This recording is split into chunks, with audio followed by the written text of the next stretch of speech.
3 साल का हमारा अनुभव है वैक्सीनेशन के बारे में। तो बड़े लोगों का मास वैक्सीनेशन तो कोरोना के कारण हुआ था। तो आज हम ऐसा निर्णय लेके कि इसके आगे आने वाली जो पीढ़ी है हमारी, उसको जन्म से लेके मरने तक किसी भी बीमारी का टीका नहीं लगना चाहिए।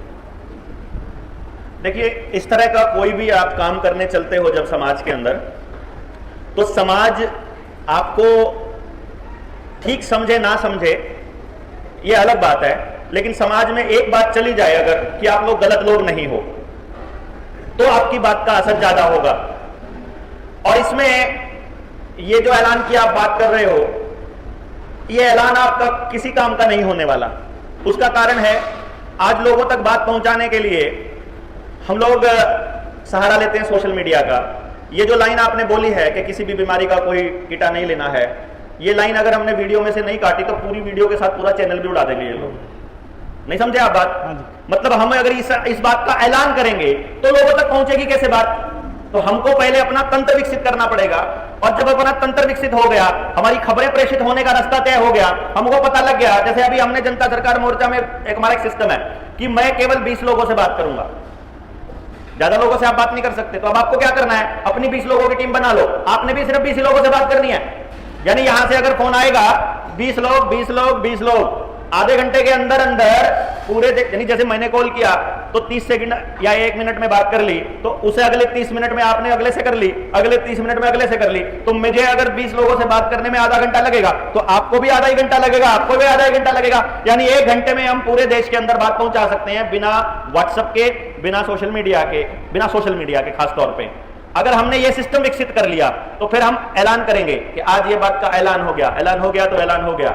हम लोगों का प्लान ये है, हर गांव में कम से कम 5 से 11 लोगों की एक कमेटी बनेगी जनता सरकार मोर्चा की, जो ये कहेगी कि उसने कभी चुनाव नहीं लड़ना है, लेकिन उसका काम है शिक्षा, स्वास्थ्य, न्याय, राजनीति, खेती के ऊपर अपने पूरे गांव को एजुकेट करने का काम वो लोग करेंगे जो अपना काम कर रहे हैं। उसके साथ साथ तो पूरे गांव को अगर कोई नई खबर आती है, चंद्रयान आया है, तो चंद्रयान पे सच्चाई बतानी है, तो शाम को ही मीटिंग होगी और बता देंगे चंद्रयान की ये सच्चाई है भाई, ईवीएम की ये सच्चाई है भाई, प्रधानमंत्री के इस बयान की ये सच्चाई है भाई। प्रधानमंत्री वहां गया उस देश में, इसका मतलब इसको ये बेच के आया है। जब ऑस्ट्रेलिया में गया, अडानी को 6000 करोड़ रुपए का लोन जबरदस्ती दिला के लाया। जब अडानी और मोदी गए थे, आपको तो नहीं समझ आया, हम तो बोल रहे चिल्ला चिल्ला करके, ऑस्ट्रेलिया में 6000 करोड़ रुपए की खादान का लोन एसबीआई इंडिया से दे रही है उसको।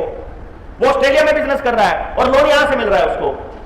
तो हम पहले ही बता देते थे। आप देखोगे, मैं जब अभी मैं अपनी मेमोरीज शेयर करता हूं फेसबुक के ऊपर, जो मैं पोस्टर लिखता था ना 2017 में, 2016 में 8 नवंबर को लॉकडाउन हुआ, मैंने 22 अगस्त को पोस्ट लिखी थी कि अर्जित पटेल को गवर्नर बना दिया गया है। अर्जित पटेल इकोनॉमिक्स का नहीं आदमी है, वो हिस्ट्री का मास्टर, एमए हिस्ट्री में है, और अर्जित पटेल रिलायंस के अंदर काम करके आ चुका है? क्या नाम था? उर्जित।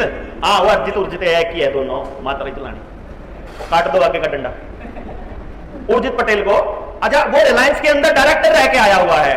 तो हमने जैसे ही वो गवर्नर बना, बढ़ते ही अगले दिन अखबार में खबर छपी। खबर छपते ही हमने लिख दिया कि आने वाले टाइम में बैंकों के जरिए भारत के इतिहास का सबसे बड़ा घोटाला होने की उम्मीद है, नजर बनाए रखें। और उसके 2.5 महीने बाद ही नोटबंदी हुई। मतलब कमाल है, नोटबंदी होते ही हमने लिख दिया ये आज तक के इतिहास का सबसे बड़ा घोटाला साबित होगा।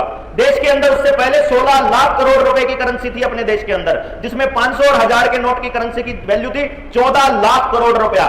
14 लाख करोड़ रुपया पूरा का पूरा वापस आ गया। उसके ऊपर छापने का, नए नोट छापने का 16,000 करोड़ रुपया ऊपर से खर्चा हो गया।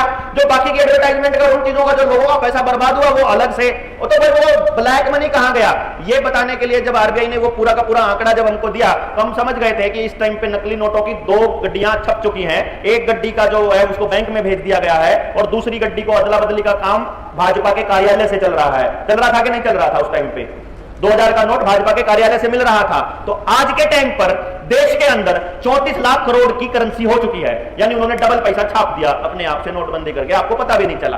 तो ये बात आपको गांव का आदमी को बताओगे नहीं तो कैसे समझेगा? अगर आप पहले से बता दो ऐसा होने वाला है भाई, वो आपको पागल कहेगा।